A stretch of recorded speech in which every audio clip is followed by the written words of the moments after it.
आदरणीय भक्त सज्जनों, देवियों, अभी हम संत श्री राम साहब जी के बहुत ही कल्याणकारी विचार श्रवण कर रहे थे। वास्तव में संत गुरुजन मनुष्यों के कल्याण में सहायक ही हैं। गुरुजन कहते हैं, संत सहायक जीव के संत ही पार लगाए, औरन से आ होए नहीं जो भ्रम भूल भगाए। जो दुख द्वंद विनाश चाहे तो गुरु शरण में लेन, गुरु बिन कबहु न मुक्ति होए, हे मन मूढ़ मलिन। तो संत गुरुजनों के बिना जीवन की जो मांग है, जो खुराक है, जो ख्वाहिश है, वो पूरी नहीं होती है। इसलिए अगर हम पूरा करना चाहते हैं तो गुरु शरण जाना आवश्यक होगा। सद्गुरु कहते हैं, संत सहायक जीव के कल्याण करने वाले हैं, सहायक हैं, मार्गदर्शक हैं। इस भागा दौड़ी संसार में, भौतिकता की बाढ़ में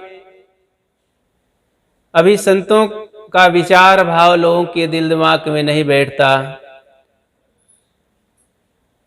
और जीवन गुजर की तमाम बातें रात दिन सोच सोच करके समय बीत जाता है। आत्मकल्याण के लिए, मन को संवारने सुधारने के लिए हम सोचते भी नहीं हैं। समझ में आखिर क्यों नहीं आता है? क्योंकि उधर मन लगाते नहीं, लाभ निश्चय नहीं। जिधर लाभ निश्चय हो जाता है उधर आदमी समय शक्ति मन देता है। ये मन तो बनिया का पूत है। अभी आप देखे सुने ही हैं कि मन बकरी की तरह हो गया है, इसका पेट भरता ही नहीं। पिटाई कर दो इसकी, त्याग का डंडा दिखा दो, तब ये शांत हो जाता है, तब ये अंतर्मुख होता है। तो ऐसे ही समझना होगा मन को, तब ये अंतर्मुख होगा। मन में शांति के लिए हमें त्याग अपनाना होगा। त्याग ही शांति का पथ है, रास्ता है। भोग नहीं, ग्रहण नहीं। बाहर व्यवहार में भी जितना हम त्याग पूर्वक रहते हैं उतना अच्छा व्यवहार होता है। परिवार में त्याग पूर्वक रहते हैं, माता पिता जितना बच्चों से त्याग पूर्वक रहेंगे, बहू से त्याग पूर्वक रहेंगे, पड़ोसियों से त्याग पूर्वक रहेंगे, उतना अच्छा व्यवहार होगा। माता पिता बच्चों से बहुत चाहेंगे, ख्वाहिश रखेंगे, स्वार्थ रखेंगे, तो उतना कष्ट पाएंगे। बच्चे वो सब दे नहीं पाएंगे, पूरा नहीं कर पाएंगे। पड़ोसी से हम अपना कुछ स्वार्थ रखते हैं, ख्वाहिश रखते हैं, आकांक्षा रखते हैं, अब वो पूरी कहाँ से होंगी, तकलीफ पाएंगे हम। इसलिए मन से त्याग रखें, अपने से कुछ ना चाहें। इसका जैसा कर्तव्य है ख्याल करेंगे तो कर देंगे। तो शांति जो चीज है वो त्याग में मिलती है। निस्वार्थ भाव बनाएं, कर्तव्य करें, आगे बढ़ें। तो मन को समझना बड़ी बात है। मन के द्वारा ही शांति मिलती है, इसलिए मन को समझें, मन को लगाएं धर्म के पथ पर। ये लगता नहीं है। एक संत बैठे थे रास्ते बाग में, ध्यान मग्न थे। नवयुवक कुछ जा रहे थे। एक युवक बोल पड़ा कि देखें तो ये महात्मा क्या कर रहे हैं बाग में बैठे, चले देखते हैं। कुछ लोग तो कहे यार चलो, क्या करना, इतना समय नहीं है। उसे कहा नहीं नहीं, देखते हैं इनके पास क्या करते हैं, ये आंख मूंदे बैठे हैं। महात्मा जी के पास गए, देखे कि अभी आंख खोले नहीं, लेकिन कुछ आहट पाकर आंख खोले। बोले महाराज क्या करते हो यहाँ? कुछ उदंडता पूर्वक बोले। महाराज समझ गए कि कोई उद्दंड लड़का है ये, इससे ज़्यादा बातें करना ठीक नहीं। उन्हें संक्षेप में कह दिया कि बेटा मैं भगवान का भजन कर रहा हूँ, क्योंकि इतना कहने से वो चला जाएगा। लेकिन वो भी विचित्र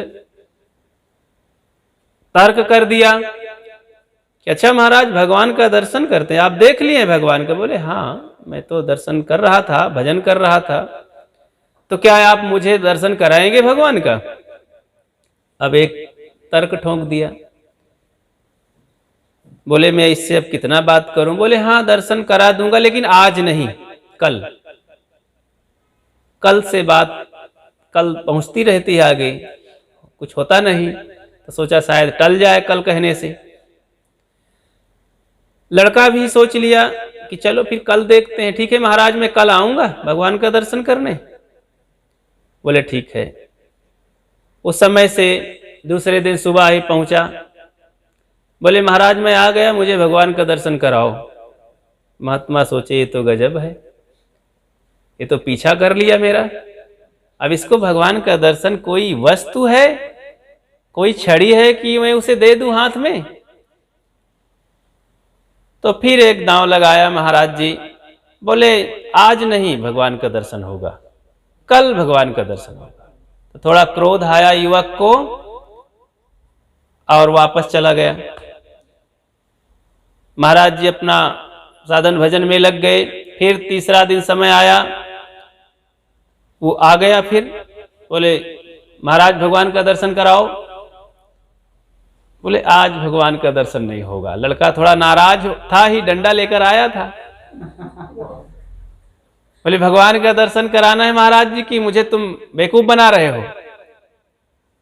बोले बेवकूफ नहीं बना रहा हूं बेटा, आज भगवान का दर्शन नहीं। ऐसा करें जब जाने कि अब ये कहीं मारना ना आरंभ करे, तो महाराज बोले मैं भगवान का दर्शन तुम्हारे घर में कराने आऊंगा, तुम्हें यहाँ जंगल में भगवान का दर्शन नहीं होगा, यहाँ तो मैं करता हूं बस। बोले अच्छा मेरे घर आओगे? हाँ। थोड़ा सा खुश हुआ कि चलो, सुने हैं कि संत के घर में आने से घर पवित्र हो जाता है, तो आज तक मेरे घर में कोई संत महात्मा आए नहीं, तो शायद देखता हूं कैसे पवित्र होता है। तो आज चलने के लिए कह रहे हैं तो चलो अच्छी बात है। मन में थोड़ा सा प्रसन्नता आई। बोले ठीक है तो फिर कल आएंगे ना? हाँ मैं कल 10 बजे आपके घर में उपस्थित होऊंगा, लेकिन एक बात है, आऊंगा तो कुछ खिलाओगे कि नहीं? साफ साफ बात बताओ। कि हाँ हाँ बिल्कुल। अब गृहस्थी जीवन की मर्यादा की बात थी, उद्दंड जरूर था लड़का, लेकिन कहा हाँ खिलाएंगे। क्या खिलाओगे? तो देखो घबराना नहीं, तुम अकेले हो घर में, इधर उधर बहुत दाल चावल बनाने में झंझट पड़ जाएगी, दूध लाना किसी के यहाँ से, खीर बनाना, और उसी में सब पौष्टिक तत्व रहेंगे, बनाने में सुविधा रहेगी, हल्का रहेगा, खाएंगे, मीठा भी रहेगा। तो लड़का कुछ डायरेक्शन पा गया और सुबह से ही किसी के यहाँ गया, दूध खोज के लाया, फिर बर्तन इकट्ठा किया, फिर उसमें सारा मटेरियल इकट्ठा किया। बनाते बनाते 2-3 घंटा के परिश्रम से 10 बजे खीर तैयार कर लिया। इधर आ गए महात्मा जी। महात्मा जी रास्ते में अपने कमंडल में नाली का कचरा भर कर लेते आए थे। नाली गंदा पानी बह रहा था, उसी में कमंडल डुबा दिए, तो बहुत कीचड़ आ गया और लेते आए, ऊपर भीतर सब लग गया। रखे थे पास में। बोले खिलाओगे खीर? हाँ। कैसे खाएंगे? बोले मैं अपने पात्र में खाता हूँ, दूसरे के पात्र में नहीं, डाल दीजिए मैं खाऊंगा फिर। तो ठीक है, लाया अंदर से और कमंडल दिखा दिया, ले महाराज जी लीजिए। बोले इसी में डाल दीजिए। देखा तो वो नवयुवक चौंक गया। बोले कैसे आप हो, ये तो बहुत कीचड़ इसमें भरा हुआ, साफ नहीं है। नहीं नहीं इसी में डाल दो ना। तो उसकी आंखें लाल हो गई युवक की, जोशीला था, जोश था। उसने कहा महाराज जी आपका दिमाग तो नहीं खराब है? इतनी मेहनत करके मैं दूध लाया पैसा से, और फिर काजू किशमिश बादाम इतना गैस जला करके मेहनत करके बनाया आपके लिए कि महाराज खाकर तृप्त हो जाएंगे, मेरा सौभाग्य उदय होगा। आप ऐसे पागल आदमी इतनी अच्छी खीर उस कचड़े में रख रहे हैं, किसी के लायक नहीं, न दूसरे के लायक न तुम्हारे लायक। मेरा इतना कीमती खीर खराब हो जाएगा, बिल्कुल मैं इसमें नहीं डालूंगा। बोले फिर? कहीं ये साफ होगा तभी तो मैं डालूंगा, खाने योग्य रहेगा। अच्छा तो खाने लायक हो जाएगा फिर जब साफ हो जाएगा तो? बोले हाँ। तो नहीं इसी में डाल दीजिए। कहीं वाह, बहुत नाराज हुआ, बहुत तिलमिला गया वो, पागल कहने लगा। तब महात्मा जी का नंबर आया बोलने का। कहीं देखो बेटा, आखिर ये बताओ, मैं नहीं पागल हूं, अगर मैं इस कचड़े में लेता हूं तो मुझे पागल कहते हो, तुम भी तो वही कर रहे हो। अपने कचड़े से भरे हुए हृदय में तुम भगवान का दर्शन चाहते हो, गंदे मन से भगवान का दर्शन करना चाहते हो, तो भला मैं अपने इस माल को कैसे तुम्हारे हृदय में दे सकता हूं? जैसे तुम 2-3 घंटे के मेहनत से बनी हुई खीर के लिए इतना क्रोध करते हो, तिलमिलाए हुए हो कि मैं बड़ी मेहनत से खीर बनाया हूं, मैं अब इस खीर को खराब नहीं करूंगा, तो मैं जो वर्षों से, आज 40 साल की मेहनत से जो वैराग त्याग सेवा भक्ति करके गुरुजनों की आत्मदर्शन पाया हूं, परमात्म दर्शन पाया हूं, तुम्हारे गंदे मन से, गंदे हृदय से, चंचल इंद्रियों से जो हृदय तुम्हारा भरा हुआ है और प्रदूषित है, ऐसे हृदय में, ऐसे मन में मैं अपने परमात्मा को कैसे दिखा सकता हूं? फिर तुम्हें कैसे वो दिखाई देगा? इस तरह विश्लेषण करके जब महाराज जी समझाए, तब उसे लगा कि मैं तो सोचा ये महाराज लोग आंख मूंदे इधर उधर मांगते खाते घूमते हैं, आज पता चला कि ये तो बहुत वैज्ञानिक हैं और हम सब लोगों के गंदगी के कारण परमात्मा का दर्शन होता नहीं है। जब साफ हो जाएगा तब परमात्मा दर्शन होगा। तब उसे ज्ञान हुआ और निर्मल हो गया, फिर विनम्र हो गया। जब विनम्रता आती है तभी हम लेने के लिए अपना मुख खोलते हैं। लघुता सबते बड़ी लघुता से सब होए, जस दुतिया को चंद्रमा शीस नवे सब कोय। विनम्रता बहुत बड़ी चीज है। कुछ भी पाने के लिए हम विनम्र होवें। भौतिक क्षेत्र में जहाँ अकड़बाजी है सब मामला गड़बड़ हो जाता है। कोई भी अधिकारी के सामने हम अकड़बाजी दिखाएंगे सब गड़बड़ हो जाएगा। तो धर्म के क्षेत्र में अगर हम अकड़बाजी दिखाते हैं तो सद्गुण सदाचार तो मिलने वाला नहीं। वो तो एक घटना है। हमारा मन जब विनम्र होता है, सही पथ पर चलता हुआ है, धार्मिक घटनाएं घटती हैं। अपने आप किसी संत गुरुजनों के सामने हम जाते हैं आशीर्वाद लेने, तो आशीर्वाद मुख से ना लें, सेवा में लग जाएं, अपना कर्तव्य करने लगे, वो आशीर्वाद अपने आप आ जाता है। संत ना भी दें तो माता पिता हैं, उनकी सेवा, उनके आज्ञा का पालन करें तो अपने आप पुत्र के लिए वो आशीर्वाद आ जाता है। और वैसे ही प्रकृति का नियम है, नियम अपने आप में पूरा आशीर्वाद है, पूरा फल है। और ये ना करके हम माता पिता के सामने क्रोधित होकर के, नाराज होकर के आशीर्वाद मांगें, तो माता पिता दे भी तो आशीर्वाद क्या बनेगा? श्राप हो सकता है, आशीर्वाद नहीं हो सकता। इसलिए हम कर्तव्य करके, मन को साफ करके, पवित्र करके ही हम अपने आप आशीर्वाद ले सकते हैं। संत सहायक जीव के संत ही पार लगाए, औरन से या होए नहीं जो भ्रम भूल भगाए। ये औरों से और किसी से भी ये नहीं हो सकता है कि हमारे भ्रम को हटा दे। हमें भ्रम हुआ, भ्रम के कारण ही देवी देवता ईश्वर परमात्मा तमाम ये खड़ा कर दिए, और भ्रम के कारण ही तमाम छुआछूत जात पात तमाम ये खड़ा हो गया। दिमाग खराब हुआ, भ्रम हुआ, तमाम मन में गंदगी आई और भ्रमित होते चले गए, भूलते भटकते चले गए, आत्मा को हम भूलते चले गए। आत्मविस्मृति ही फिर दुख और एक समस्या बन गई। स्मृति जब होगी, आत्मा को जब ख्याल करेंगे, तब फिर क्या पूछना। आपन तेज संभारो आपे, तीनों लोग हाँकते कांपे। जब अपने आप को हम ख्याल करते हैं तो फिर कुछ बाकी नहीं रहता है। अपने को भूल जाते हैं तब समस्या ही समस्या रहती है। कहीं भी चले जाएं, अपने को भूल करके हम कभी भी समाधान नहीं कर सकते हैं, समस्याओं का सुख नहीं पा सकते हैं। अपने आप को भूल के हैरान हो गया, अपने आप को भूल करके हम जगह जगह भटकते हैं। जैसे वो कस्तूरी को भूल करके मृगा, कस्तूरी कुंडल बसे मृग ढूंढे वन माही। जैसे ही कस्तूरी का पता चला मृग को, भटकना बंद हो गया, दौड़ना बंद हो गया।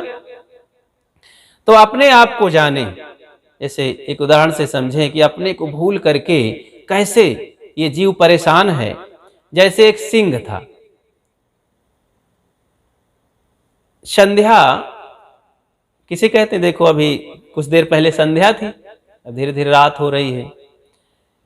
तो एक सज्जन खेत कटवा रहे थे, अनाज, पहाड़ी क्षेत्र में, नदी नाले वहां बहुत थे, पहाड़ी थी। तो अपने मजदूरों से कहा, भाइयों जल्दी करो, संध्या होने वाली है, अंधेला हो जाएगा, जंगल का मामला है। जितना मैं संध्या से डरता हूं ना, उतना शेर से नहीं डरता हूं। तो लोग चौकन्ने हो गए, फटाफट सब काम करने लगे। उधर तुअर के खेत में एक शेर बैठा था, पहाड़ से आकर के सुस्ता रहा था, पैर पसारे लेटा हुआ था। उसके कान में आवाज गई कि संध्या से डरता हूं पर शेर से नहीं, ये आदमी कह रहा है। तो लगता है कि मुझसे भी बड़ा कोई जानवर संध्या नाम का रहता है यहाँ। और आदमी, आज तक मुझे आदमी डरते थे, जंगल का मैं राजा हूं, शेर, मुझसे तो हाथी भी डरता है, अब आदमी की क्या बिसात है। तो भाई ये संध्या नाम का कोई बहुत बड़ा जानवर है, यही सोचने लगा। तो भय जब आदमी को हो जाता है ना, तो बड़ी बड़ी हस्ती भय में परास्त हो जाती है। अब सिंह एक बड़ी हस्ती है, उसे ये लगा कि संध्या कोई बहुत बड़ा जानवर है, अब मुझे कहीं ना पा जाए, नहीं तो मैं उससे हार हो जाए, दबोच ले मुझे। अब इतने में एक घटना दूसरी घटती है। अंधेला तो हो ही गया था। गांव का एक धोबी गधा पालता है जो, तो अपने गधे को सुबह से वो छोड़ गया था, तालाब में गया था कपड़ा धोने। तो अब आया था तो देखा कि मेरा गधा कहाँ गया, किनारे गांव के मैं उसके पैरों को बांध दिया था, वो कहाँ चला गया। चरते चरते इधर उधर खोजा, कहीं नहीं मिला। फिर डंडा उठाया और रस्सी उठाया, 2 हाथ की रस्सी, और खोजते खोजते कहीं नहीं मिला। मन में परेशान हुआ, गाली भी दे रहा था, चलूं देखूं पहाड़ी की तरफ तो नहीं गया। इधर उधर देखा कहीं, फिर उसी तुअर के खेत में झुक करके देखने लगा, तो लगा कि कुछ ऊपर ऊंचा ऊंचा दिखाई पड़ रहा है। अब अंधेला भी था, फटाफट तुअर के पेड़ों को इधर उधर करते हुए जल्दी से गया, वहां देखा तो एक शेर वहां लेटा था। उसने सोचा मेरा गधा ही है। उसने कहा क्रोध में, अरे तू यहां आकर के लेटा है आराम से, मैं परेशान हूं 2 घंटे से, ऐसी की तैसी में। और डंडा उठाया, 2-3 डंडे लगाया। उस शेर था, लेकिन शेर इतना भयभीत हो गया और समझ गए कि यही तो संध्या है। अब तो हालत खराब हो गई। शेर इतना भयभीत हो गया कि अब उसके 3-4 डंडे भी सहे। अब धोबी उसके गले में रस्सी लगा करके खींचते हुए लेके चला। गाली भी देता, बेवकूफ कहीं का, मुझे परेशान कर डाला, चल अभी बताता हूं। अब देखता नहीं कि मैं शेर को घसीट रहा हूं, सोचा मेरा गधा है। ले गया घर और बांध दिया एक खूंटे में।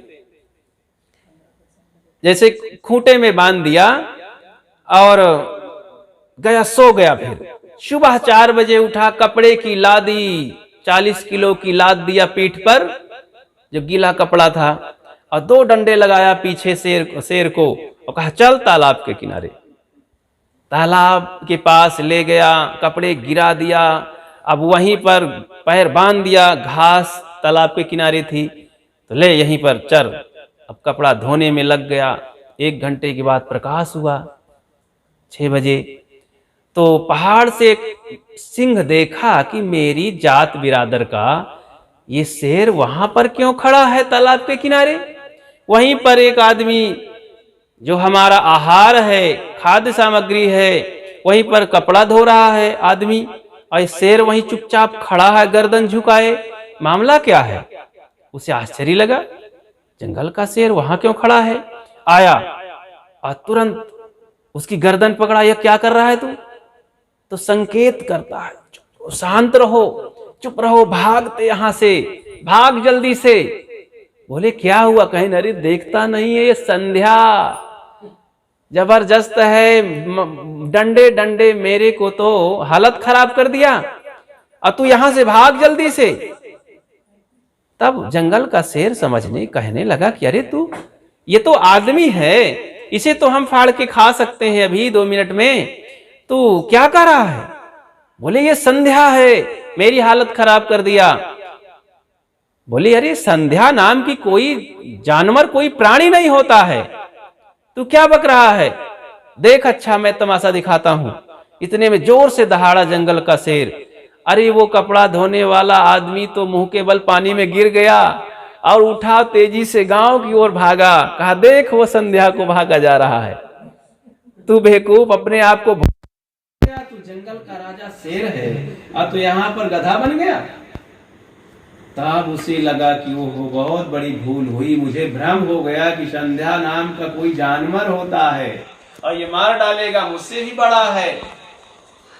तो देखो एक सिंह को जब भ्रम हुआ तो गधा बन गया, और एक सामान्य आदमी डंडों से उसे पीटा और कपड़े की लादी लाद करके गधा का काम करवाया। रात भर उसे भूखा प्यासा बांध रखा, खूंटे में पैर को जकड़ दिया। तो ऐसे ही ये सिंहवत इंसान है, ये जीव है, आत्मा है, लेकिन यहाँ भ्रम हो गया है। यहाँ सुख मिलेगा, मुझसे भी बड़े भूत प्रेत देवी देवता होते हैं, मुझसे भी बड़ा कोई भगवान है। जब वही करता है सब ही नचावहि राम गोसाई, वही भगवान सबको नचाता है, वही कर्म फल भोग देता है, वही जैसा कहेगा वैसा होगा। मैं तो कठपुतली हूँ, मैं तो कुछ हूँ नहीं। इस तरह अपने को समझ लिया, अपने को किंचित अल्पज्ञ समझ लिया, बिल्कुल कठपुतली समझ लिया, सूत्रधार तो परमात्मा को समझ लिया। इस तरह से चारों तरफ भिखमंगाई करता है, जहां जाता है मिट्टी पत्थर कागज के फोटो के सामने तीर्थों में पाप काटता है, जैसे तैसे पंडित पुजारियों के पास जाके भीख मांगता है, मुझे आशीर्वाद दीजिए, मेरा पाप काट दीजिए, हे परमात्मा मेरा दुख हरण कीजिए। सिंहवत हो करके भी, ये संसार का सर्वश्रेष्ठ इंसान हो करके भी, इसी ने भगवान को बनाया, देवी देवता को बनाया, सारे मंदिर मस्जिद बनाया, सारी शक्तियां इकट्ठा की, भौतिक परमार्थिक जो भी सामग्री इकट्ठा की, ये इंसान ने बनाया, और ये अपने को भूल गया। तो अपने को ख्याल करना है कि मैं कौन हूं। मैं अजर अमर अविनाशी आत्म तत्व हूं, और मेरी उपस्थिति का नाम जीवन है, अनुपस्थिति का नाम मृत्यु है। मैं जब नहीं रहता हूं, इस शरीर को लोग मिट्टी कहते हैं, जला देते हैं, फेंक देते हैं। मैं रहता हूं, मेरी उपस्थिति में ही ये शरीर तमाम तरह के संत महात्मा ज्ञानी पहलवान वैज्ञानिक और इंजीनियर प्रोफेसर तमाम ये बन जाते हैं। इसके अंदर इतनी शक्तियां हैं, कुछ भी चाहे वो कर लेता है, बन जाता है। इसलिए हमें अपने आप को जगाना है, समझना है, अनावरण करना है। हमारे अंदर जो पर्दे हैं, अंधविश्वास भ्रम के मान्यताओं के पर्दे और काम क्रोध लोभ मोह के पर्दे, इसको हटा करके तब हम शुद्ध इंसान और सर्वशक्तिमान अपने को पाएंगे।